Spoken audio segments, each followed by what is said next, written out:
So first up in our second group of images is Elizabeth. In this image we have a picture of what I presume is a little girl, maybe a boy, riding a bike down the street, and through the use of blur it really connotes the sense of speed and movement of this child riding the bike. I especially think it works well with these wonderful blasts of color that are on the dark green palette of the background. I also think it's pretty interesting what's going on with the spokes as they rotate around. These almost like feathery fantail patterns that the wheels are translating to, I think are very interesting and unique. The other thing in this image that I think works really well is the vantage point that you're shooting from. Almost always people are shooting from this sort of stand-up shoulder point of view and are not working other vantage points within the frame. Here I love how you have gotten down really close to the ground, and you've also, looks like, have added a little bit of a diagonal to the frame. In doing so, you've really exaggerated that motion that is already there through the shutter blur. And I think in doing so, you've created a really, really evocative image. This feels like this kid is almost riding out of control down the street. Well done and very well executed from a technical point of view. Your second image, we've got an image of a rather corroded and faded water spigot. I think this image is just creatively off the charts. You've done a wonderful job of sharing with the viewer a completely different perspective of something that we see every day, but we don't really visually notice. So I think you've really exploited one of the unique characteristics of the camera in that we can use it to share with other people things that they don't normally see. So from that perspective, well done. Unfortunately, from the technical end of things, you're not really freezing up things here. If we look at your settings, we see you've got a shutter setting of 1/15 of a second, which really, for almost anything, is going to add some blur into the frame. And here we've got the blurring of the water.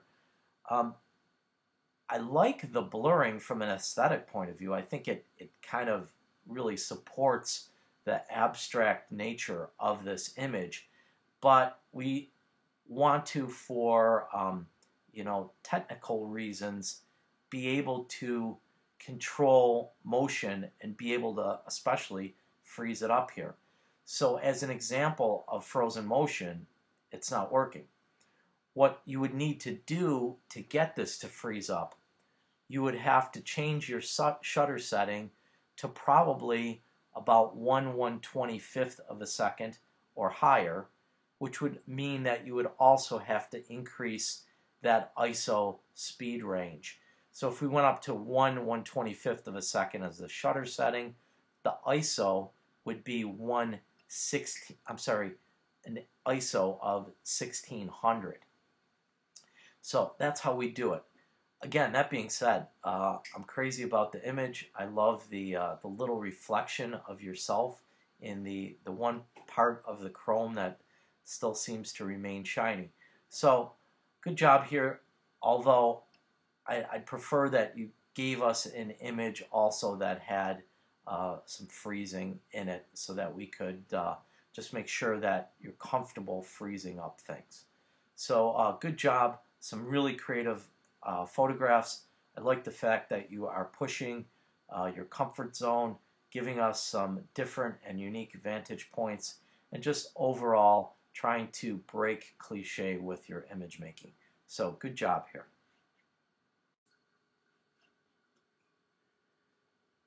So next up we have Heather's work. Interestingly enough, Heather also has chosen a water faucet to be the subject of her images. I think in comparing the two, we can really see the difference in what a fast shutter speed is going to do to water. Here we see all of these droplets frozen up in the image. I particularly love this big droplet down at the bottom that kind of has this almost inverted reflection in it. I think it's really successful. Your shutter settings here are appropriate. If we look at them, you, I believe, are at a 1600th of a second and an ISO of 1600, both appropriate for the subject matter. So well done on that part. The one thing I would say, and just because we have the two different images to compare, I think Elizabeth's faucet has a little bit more visual interest to it. That sort of green patina on it and just the angle she photographed it from, I think, was very unique. This tends to be more from an angle that I typically expect from students. We've seen this version of this shot or something very similar to it quite often. So again, just encourage you to push your creative boundaries and try to create images that are new, unique, fresh, and interesting. And then we have our second image, which is the car wheels. In your artist statement, you do make note that you wouldn't have ordinarily taken a moving picture of a car, and I probably agree with you. Again, kind of a cliche subject, especially for this assignment, but again, I really love the abstract effect that you have here, and I think in the end you came up with a pretty successful photograph. The one thing that I might consider doing here is cropping in. Maybe not quite that much, but maybe something like this. And then in this manner, you have a really, really abstract photograph, and it makes the viewer kind of hunt around the photograph to figure out what is it, why did she take a picture of it. And then when they finally figure it out, it is a car, which I think maybe the lines in the road or some of the debris on the road would ultimately communicate to the viewer that it's a car. Then I think we would get that aha moment that really would put the exclamation point on this image. So good job with both things, especially like this one a lot, and I'll look forward to seeing your stuff next week. So next up we have Jesse, and Jesse also has decided to take water on for his photographs. Excuse me, in this image, I really love this pattern that is taking place within the middle of the frame here. That is very much created by that fast shutter setting. What I might even think about doing here is zooming in on this a little bit and again kind of just bringing the viewer's attention straight to this really wonderful abstract pattern that is going on in the middle of this. So this other stuff in the background I think is kind of extraneous and doesn't add all that much to the photograph. Let's look at your settings here. You're at 1,000th of a second, so exactly where you need to be. Well done on that count. Second image here, we've got the blurring puppy, and you absolutely do have the shutter setting where it needs to be for this image. The fact that the puppy is blurring kind of gives it that sort of chaotic, random energy that little dogs have. So you can almost kind of feel him jumping around and wanting to get at you, to lick you, or engage with you. So I think from that perspective, the image is pretty successful. I will say, though, that both this image and the previous image are images that I do see a lot. Animals and that water fountain, again, are subject matter that are pretty common. So I want to encourage you to stretch a little bit and try and come up with some stuff that is a little less obvious in your subject matter choice. And then finally, we've got an ultimate frisbee type of shot. This image looks really out of focus. I almost wonder if the autofocus on your camera was turned off. And we go into here, look at this. Not seeing any autofocus information on there, but it certainly looks like this is more a matter of autofocus missing sharp focus than it is anything to do with your shutter being set to a fast setting or to a slow setting. So, hope that helps. If you have any questions on this one, let me know. And look forward to seeing your stuff next week. Okay, next we have Kelly's work. Kelly, again, just want to mention, like I had said with someone earlier, you've got a Word document that you've embedded your images in there. So for the rest of the assignments throughout the semester, please just make sure that you upload them separately rather than within the document. This way, again, I can go in and look at your settings and be better able to speak to what's going on in these different images. So your first image, your dog Zoe running on the beach, I think you totally nailed that. That fast shutter captures all of his legs, or at least 3 of his legs up in the air. I think that very much aligns with Cartier-Bresson's idea of the decisive moment, where it's kind of the peak of action or the pinnacle of movement. So you've used that fast shutter setting to get that for the viewer. I especially love the fact that your background is very clean and clear. There's not a lot of distracting elements. Maybe that one little orangish red thing on the beach there. Maybe you might consider eliminating that or getting rid of it in Photoshop. But otherwise, I think this is a really strong image and very successful with the technique at hand.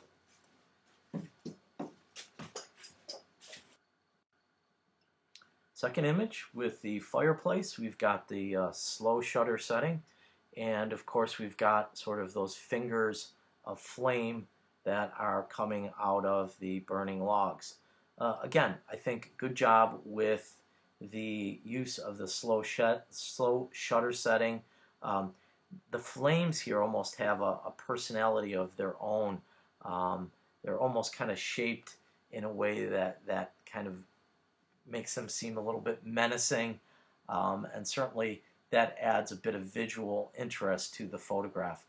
So 2 really successful images here. I think technically speaking, you're on the right path, and just keep pushing yourself to create new and interesting images. Okay, next on our list is Christina's work, and she starts us out with an image of the flag.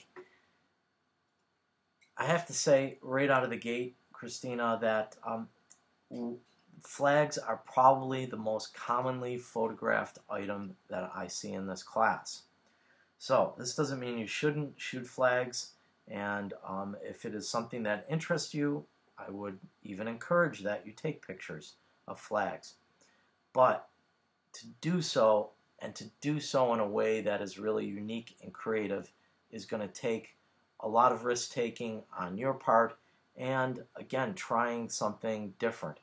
Here you're giving us pretty much a straight-on representational view of the flag, probably a view that anyone would see if they were driving down Main Street or any place where there is a flag on a flagpole.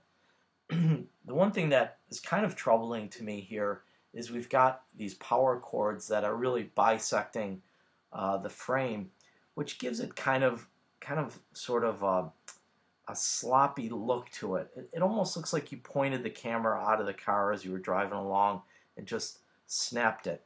It's not well composed, it's not clean, it's not ordered in a manner that suggests that you gave a lot of thought to where things need to be in the frame. So I want you to really think about that for next assignment, and try and take your time and compose that frame in a manner that helps the viewer work their way through the image, and be able to share what it is that you think is important about the subject. So that being said, technically speaking, I think you did fine here. The flag has been frozen up. The little ripples in it are captured. I especially like sort of this little flap at the bottom where it kind of breaks that pattern up a little bit. If we take a look at your settings, we will see that you are at 1/1600th of a second, which is right where you need to be. So, technically speaking, you're in great shape. Really, I just want you to try to be a little bit more thoughtful in your image making moving forward.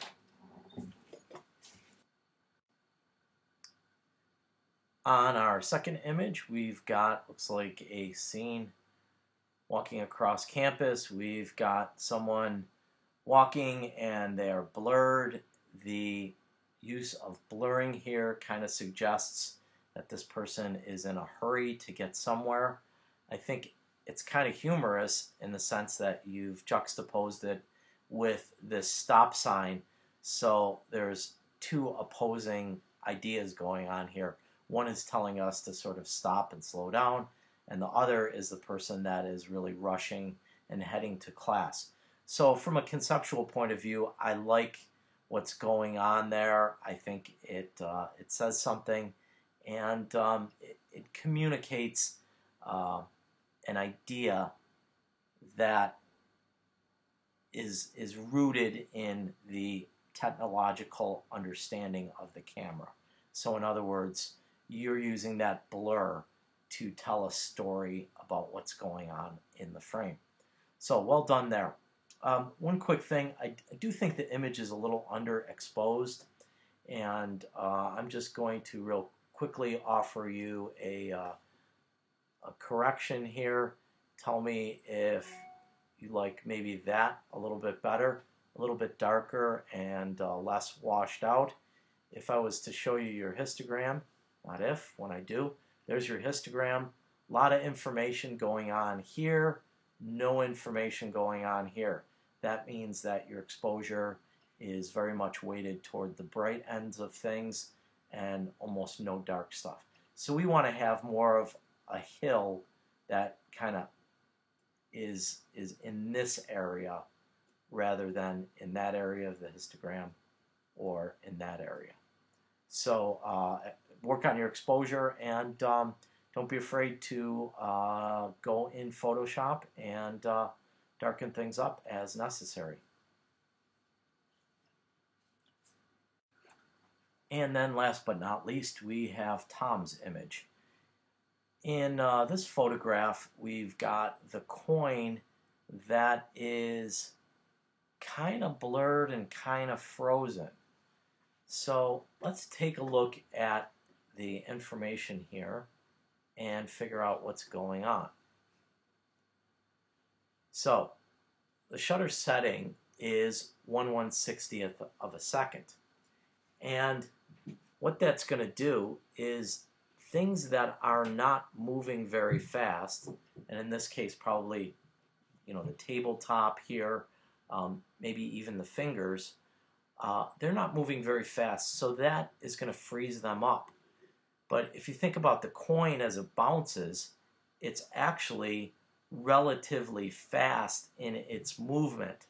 So 1/60th of a second doesn't really freeze it up, and unfortunately it doesn't really blur it either. So you're kind of caught in this this no man's land here between blurring and frozen. I think the same image at maybe 1/30th of a second might be very successful, or the same image at 1/500th of a second might be very successful. Now, could you do this at 1/500th of a second? Probably not, because your ISO is pretty high, and any higher would really see some significant degradation in the appearance of the photograph. So what I really would opt to do here is move more towards the blurring, because we can always drop this ISO setting, and then in doing so also drop the shutter speed to correspond with the decrease in sensitivity of the ISO. So that's what I'd do here. I'd go blurry with this and just get more blur in there. I think right now it's just kind of hanging out in no man's land. One other thing, Tom, that I do want to point out, your resolution here also pretty small resolution. So I think we want 7 inches in the longest direction with a 300 pixels per inch sizing on that. So make sure you do that for the next assignment, and look forward to seeing your work next week. Thanks.